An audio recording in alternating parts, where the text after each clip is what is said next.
Epstein in Israel explained. Who was Jeffrey Epstein? I mean, obviously we all know who he was. He was a predator responsible for the abuse of thousands of victims. Is that an edited image? All while being a top-level New York financier who handled billions of dollars for his clients. But yeah, I don't actually, like, what the fuck did he do? How did he get rich? Like, I don't know. I know the Conan O'Brien podcast where the guy acts like he didn't know him and he's like, or he didn't know what happened. He's like, the New York financier. But like, what does that even mean? He manipulated money markets. Like I know he was like an investment guy, but like, how do you make billions of dollars? Like, how did he get that rich? Somebody said he was a spy.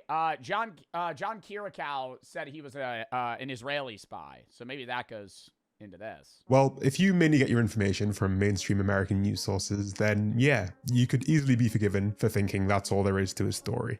After all, that's basically been the entire focus of the reporting on Jeffrey Epstein. But once you step even slightly outside of the US media bubble, you begin to realize that... Dude, I asked you guys this the other day. I was like, for my European viewers, is like he a headline in the news right now? Like, are the Epstein files of Jeffrey Epstein talked about elsewhere? Just because I know it's like, not primarily, I know it's a big thing with his involvement in other foreign leaders. I'm assuming that's what it's around. Like, the focus in the United States is Trump and Epstein, Bill Clinton and Epstein, and like people that are U.S. citizens that were involved. Whereas I think elsewhere it's like, who was the king? Or somebody that was in parliament that was involved. Not Charles, Prince Andrew. That's not necessarily an entirely accurate retelling of events, because there was a whole second side to this guy's life, miles away from Wall Street. One where he was brokering surveillance contracts, assisting... Also, sorry I keep pausing. It's because we've never talked about, like, in depth, this on stream. I did not hear his voice until like 2 weeks ago on a TikTok, edit. Or not an edit, but it was like a clip.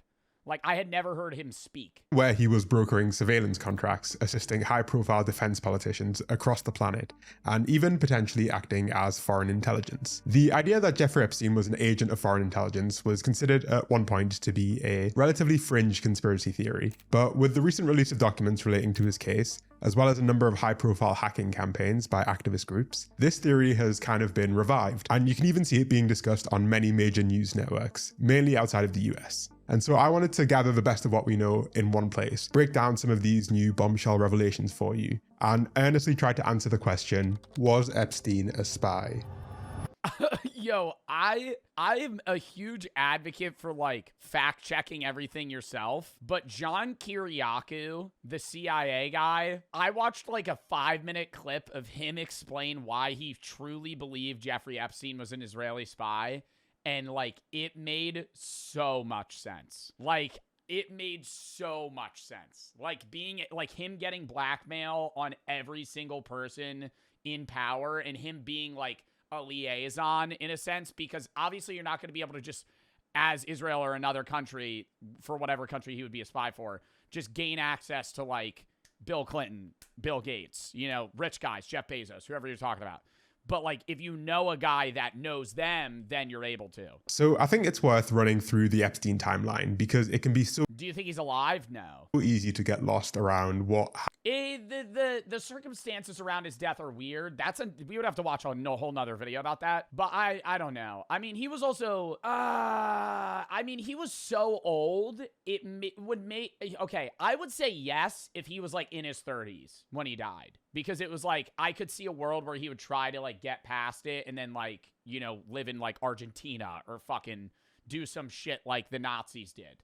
Right. But like, he was already, didn't he die when he was like 70? He would be in his 70s now. Who exactly was involved? And having a consistent timeline will make this story so much easier to understand. And I think the best place to start is in 2005. One day, a 14-year-old student comes home and tells her parents that a man had paid her $300 for a massage that had ended with this girl being abused. Her parents immediately rush to the police in West Palm Beach, Florida, and file a complaint alleging that this man, Jeffrey Epstein, had molested their daughter. The daughter explains that she'd been recruited by a friend of hers. I would say 1953. Was that his birth date? And all of a sudden, this case... He would be like 73. right now. Blows up. The detective in charge ends up finding dozens of underage victims. The FBI steps in to take over from local police and subsequently launches Operation Leap Year, designed to investigate the federal sex trafficking and transport of minors across state lines. The feds end up compiling a 56-page draft indictment detailing 32 counts against Jeffrey Epstein and his employees for a conspiracy to procure females under the age of 18. In this draft, they even mentioned that they found 11 victims from a single school in Florida. The FBI and DOJ had everything they needed at this point to begin dismantling this national sex trafficking network. And yet, they didn't. This is... Then why didn't he didn't get convicted until like what, like 2015 or something? So this was 10 years prior? Where stuff starts to get a little bit weird, okay? Not long after this draft indictment is written, the top prosecutor in charge of the case, a man by the name of Alex Acosta, decides... He got convicted twice. I know he died in 2019, but I'm saying he got convicted before then. ...decides to not sign off on it and pursue all of those charges. Instead, he offers Epstein something a little bit different.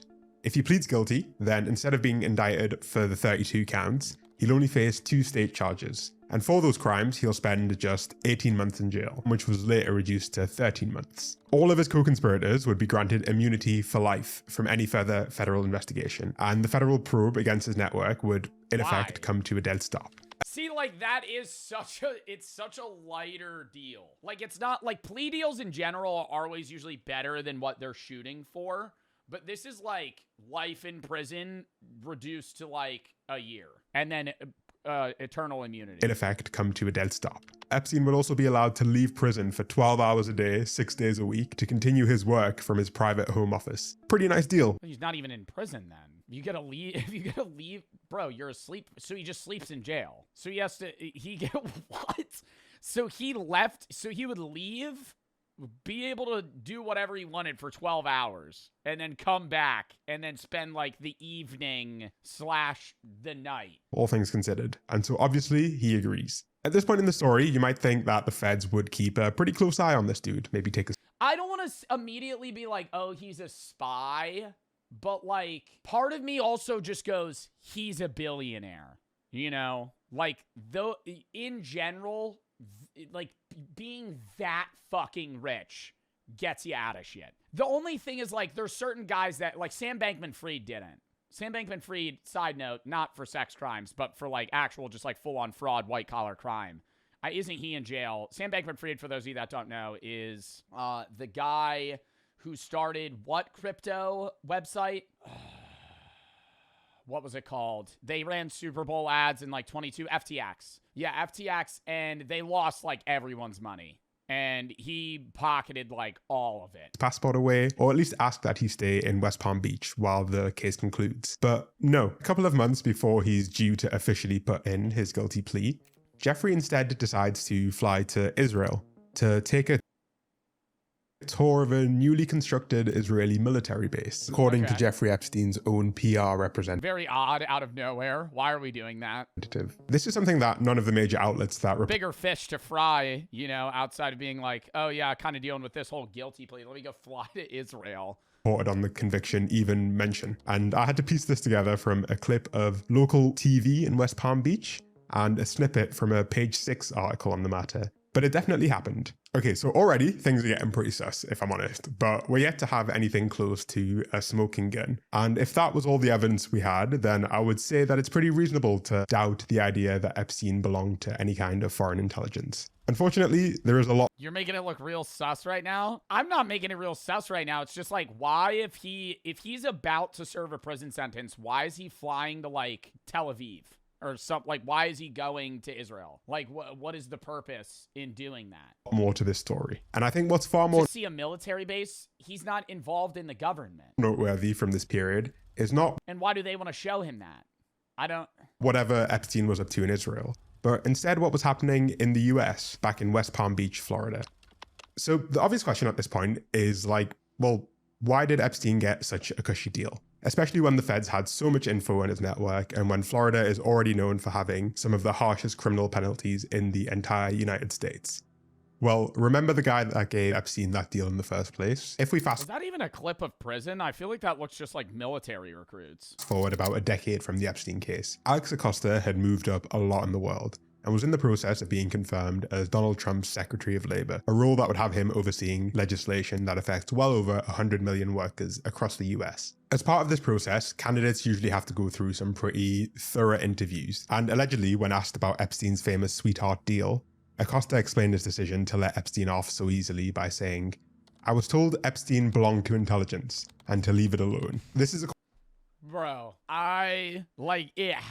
dude, like, what is, and that's such a vague answer. Belong to intelligence. What does that mean? according to the reporting of Vicky Ward, a journalist at the Daily Beast who cited an anonymous senior White House official. Around the time of Acosta's confirmation as Labor Secretary, Epstein was still a free man, and this And would that mean, if he belonged to intelligence, would that mean that he was a spy for the U.S.? That's very confusing, because if the U.S. government's telling them to back off.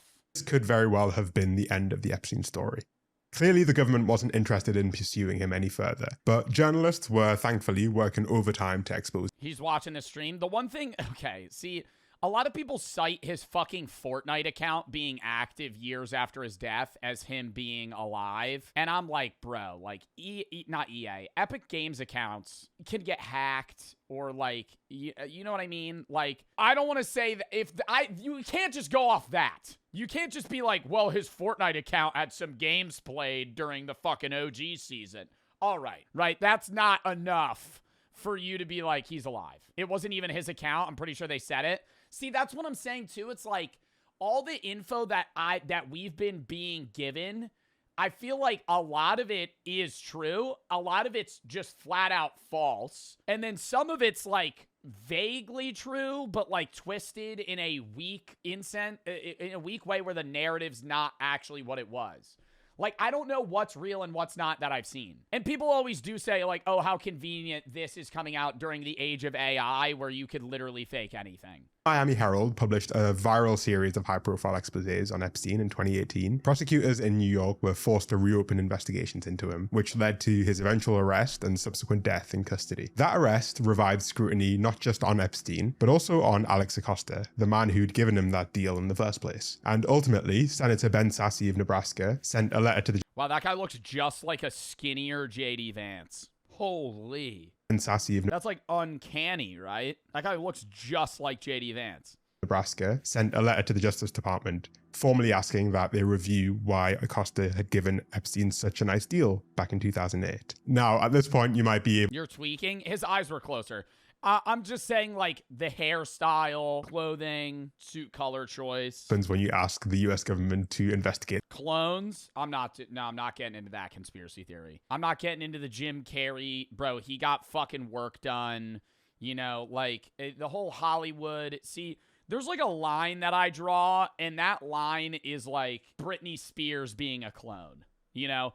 I can lean into this Epstein being a spy. Right? Because that's, like, not that outlandish. But, like, to say that, like, they killed Jim Carrey and then a clone of him replaced him to go accept an award. Like, what the fuck are we doing? Like, if they were able to do cloning in that sense, it would be so unrecognizably different, right? Like, if there was a clone of someone, it wouldn't look that different, right? It would just look, you wouldn't even be questioning it itself. You'll be shocked, I tell you, to find out that in their report, they ruled that nothing untoward had happened and that Epstein was only given his sweetheart. Do you believe in clones, though? Well, cloning is real. Like, there's a famous guy that cloned his dog. They don't do it with humans, at least in the US. But there's people that clone their pets. In sheep. Sheep is what they tested it on, but I know there's like a famous guy that cloned, Tom Brady cloned his dog. Like, his dead dog is not alive, but the DNA, it's like he has the same genetically similar dog. Or genetically the same. I feel like that would make me more upset. Would you want to clone your dog? No. When Daisy dies, I don't want to clone her. I feel like if I had a duplicate of my own dog, that would make me more upset. Because I'd be like, I see Daisy, but this isn't Daisy. Right? Like, that'd be fucking weird. Especially in a human sense. Like, imagine, like, say your kid dies when he's, like, 5, and you clone him. And then, you know, he grows up. You're like, okay, you're genetically the same person, but consciously, you're not. Like, you're not the same person. Yeah, the body's the same, but the individual inside the perceiver isn't. So it's like, it's not, I don't know. Like, I'm not going to judge somebody that clones their dog. Like, I'm not going to sit here and be like, oh, that's terribly immoral, right? Because it's not like you're ruining, like, you're just taking the DNA, putting it in the egg of, you know, another carrier for the next dog. But I wouldn't want that. And it's also like, you're telling me you wouldn't want to have another experience. Like, I'm not trying to bag on Daisy. I think Daisy's the best dog that I will ever have. But when she dies, I don't want to have the same dog for fucking forever, unless it's her, right? If there was like an immortal serum, I know there's like experimental shit about like lengthening dogs' lives. Like, there's some stuff scientists are working on where it's like you might be able to have your dog live longer and age slower. But outside of that, like, I wouldn't want the same dog over and over and over and over and over again. Taxidermy? That's weird. Nope. Don't taxidermy your dog, bro. Fuck. Oh. Yeah. Oh, sorry, my dog died. Skin it. No. And I quote, poor judgment on the part of the lead prosecutor, Alex Acosta. Nothing to see here.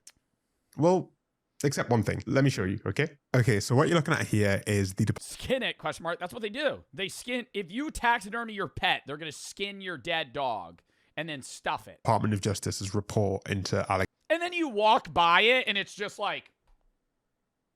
Like, that ain't your dog, bro. Like, that's just like... It's just its skin, bro. This is like some Ed Gein shit.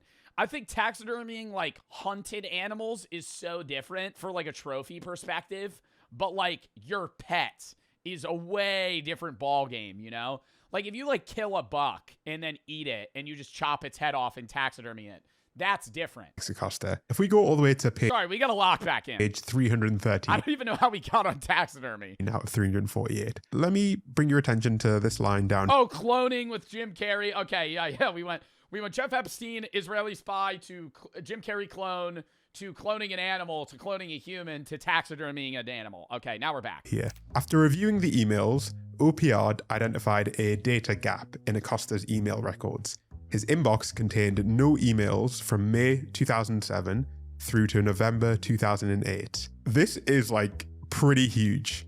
Effectively, they're saying that for the exact time period where Jeffrey Epstein negotiated the sweetheart deal, they couldn't find a single inbound email between the lead prosecutor in charge of the case and Jeffrey Epstein's legal team or anyone else. This is the only time period that had missing... What does that mean? What does that mean? I'm stupid. ...emails. If you continue reading it, they actually blame it on some kind of server migration problem, and I'll let you decide whether or not you believe that, you know? Maybe the servers really were down. Maybe my dog really ate my homework. Who knows? But what it does speak to is the fact that the official narrative seems to crumble as soon as it faces like the slightest bit of scrutiny. And something as important as a year of missing emails was seen as being so unimportant to the Department of Justice that they stuffed this note into the very end of a 300+ page report. However, nothing of what I've presented so far... Dude, one of the biggest things that made me realize, like, most people in the government just don't fucking check anything is that the majority of the bills that are passed are, like, huge fucking lumps of shit. And if you're, like, a senator or, like, somebody with power in Congress... You could and you're like making the bill, you could kind of just like sneak a paragraph in that says something and they're not going to read it. They go over the big bullet points. The rest of it, they'll just pass. And so like sometimes that could be used for good where like they wanted in John Kiriaku's sense, they wanted to make it so like he could get his money back through his lawyer fees and they wanted to add something like that where it's like he got fucked over by the government. So then somebody in the government was trying to help him out. But conversely, like people could just do that to kind of like skew the system in their favor. Not in an extreme sense. Like if you put in something that was like the government will give me $1 billion, like that's not going to fly. But smaller stuff that has to do with the bill's proposition still is, you know, cut and dry evidence. And for a long time, that was the reason why even I didn't necessarily entirely buy this idea that... What's going on with the rug on your face? Growing a beard for a charity stream, big dog. Wow. Ooh, bit of a dickhead you are. Epstein was working for a foreign government. There was a lot of suspicious evidence, but also stuff that was just a bit too circumstantial to be properly convincing. The Alex Acosta quote about Epstein belonging to intelligence came from a single anonymous source. Epstein's association with Ghislaine Maxwell was also pretty suspicious, given that her dad was so loved by the Israeli intelligence corps that 6 of Israel's spy chiefs attended his funeral. And obviously Epstein's flight patterns in and around his first case were also pretty suspicious. But honestly, the US judicial system has a long history of letting people off lightly because they're well connected, and they don't necessarily have to be spies. Things have changed a lot in the last year, however. I think that's just a problem within any government. Like, corruption and favoring towards those that have connections and power exists in any system. Like, it's a problem within the US, but it's also a problem in Russia and in China and North Korea, obviously. Japan, Nepal is just now fixing their government corruption issues. And they're obviously, going through a huge regime change within their own government, if you don't know what's going on in Nepal. But stuff like that happens everywhere. Now it's extreme because it's like, this is a big deal. And this is a guy that's looped in multiple people in power from other countries. We've now received a whole load of new information on the matter, and it's fair to say that we suddenly versus like one guy that's just been given like a nepotism hand. We have a lot more insight on who Jeffrey Epstein really was. If you're in the US, it might feel like the release of the Epstein files hasn't really changed anything. After all, despite Pam Bondi claiming that they've released Bro, these fucking clips that I see, bro, with Pam Bondi or anybody in general, dude, they be having so many hearings and then nothing happens. It's like an actual useless ass waste of fucking time. Like, they'll talk about it and then do nothing. Everything that they've got on the guy. There's somehow not a single person in the US who's faced new criminal charges. This is not so true outside of the US. Norway, for example, opened a corruption probe into their former prime minister. French police have raided the offices of one of their ministers over his links. And Prince Andrew in the UK was literally arrested by the police, marking the first time in almost 400 years. Yeah, this is who I was trying to, I didn't remember his name. I remember seeing this weird fucking image of him though. Like, where is this? First time in almost 400 years that a British royal has been arrested. The last guy who got arrested was executed, so, Ooh. Despite what it might feel like. Somebody had to fucking paint that shit? Imagine being the guy that had to paint that. Execution of Charles I. You think somebody actually held his head up? God damn. Despite what it might feel like at times, there is a lot of real material information in these files, and they've radically changed what we know about the relationship between Epstein and foreign intelligence. Specifically, they elucidate in great detail the relationship between Jeffrey Epstein and one man, a politician by the name of Ehud Barak. Okay, so calling Ehud Barak a politician is kind of an understatement. Let me just read a small sample of this dude's CV so you can get an idea of what he was like. He is the most highly decorated soldier in Israeli history, having served in the IDF for over 35 years. He served as the head of Amman, Israel's military intelligence directorate.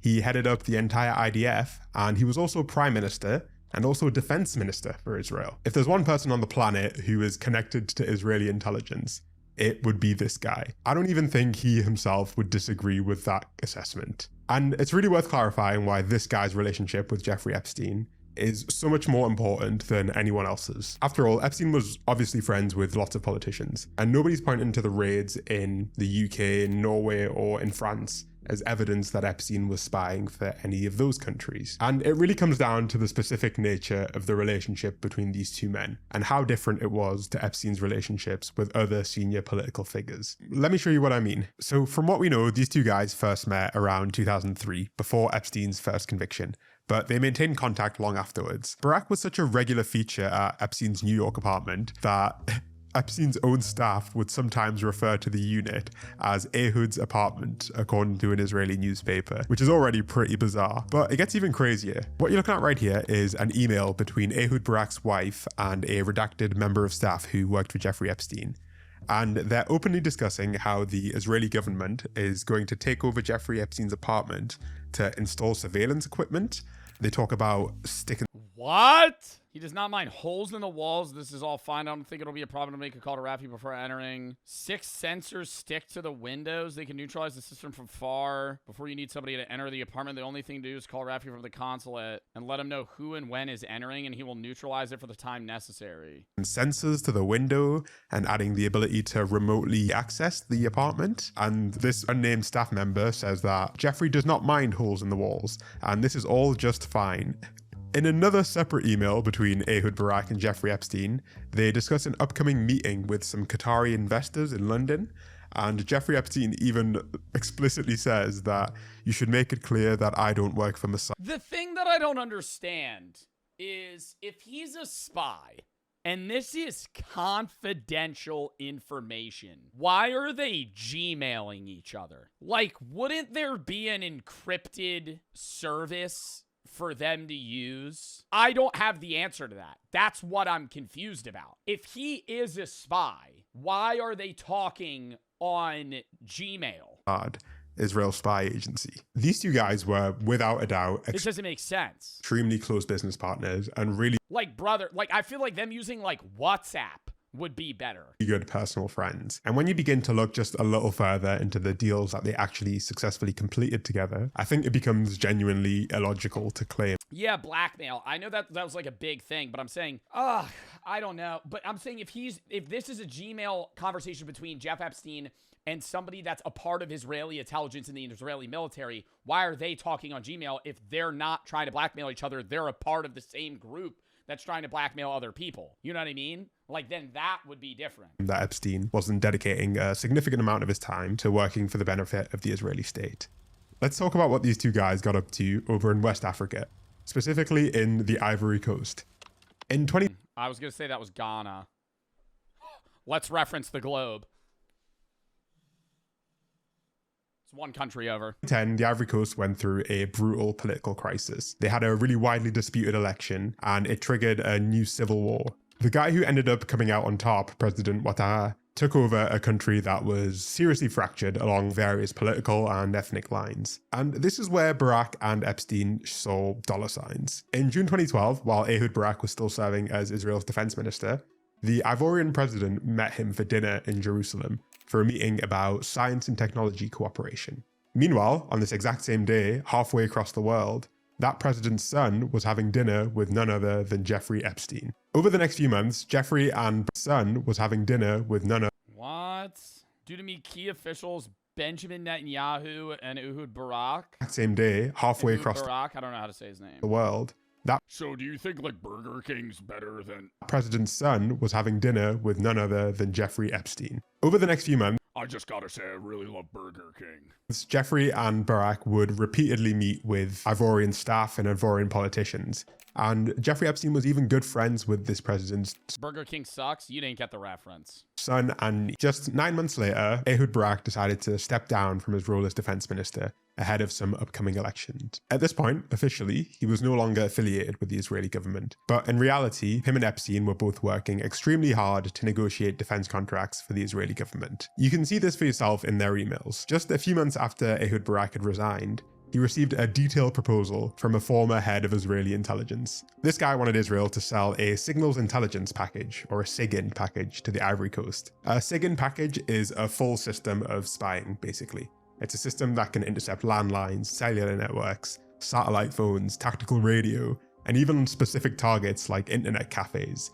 And throughout all of this, Epstein was the one coordinating the meetings and brokering the deals between the Ivory Coast and Israel. You can literally see this in the emails, that Epstein was clearly the fixer and was forwarding personal email addresses to Israeli officials, telling them that they should try and coordinate and be as flexible as they can to get this deal through.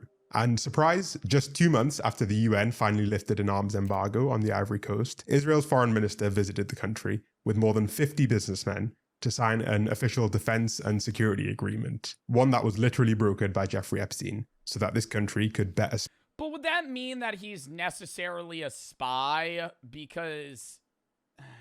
I don't know. Like, couldn't that also just mean that he's kind of like an adversary for Israel? Like, not necessarily on the spy level, like the CIA spies are in the US. Like, he could just be like a high-level rich adversary where they just call in favors. Spy on its citizens. And listen, maybe I'm off the mark here, but I don't think it's a stretch to say that if Epstein was willing to broker surveillance deals for Israel in the Ivory Coast, then he was probably willing to help advance Israeli interests in other countries. In fact, we don't even have to speculate on the matter, because Dropsite News, the outlet that first reported on this story, also revealed that Ehud Barak and Epstein did did exactly the same thing in Mongolia. They, behind the scenes, brokered another security agreement in collaboration with the Israeli government. And over in Nigeria, Epstein and Barak oversaw the installation of a new facial recognition system, one that was developed by testing it on Palestinians crossing between Gaza and Israel. And we literally have... What? Like, what are we even talking about right now? Epstein flipped Israel's Gaza-tested biometric scanners into Nigeria ports deal for UAE.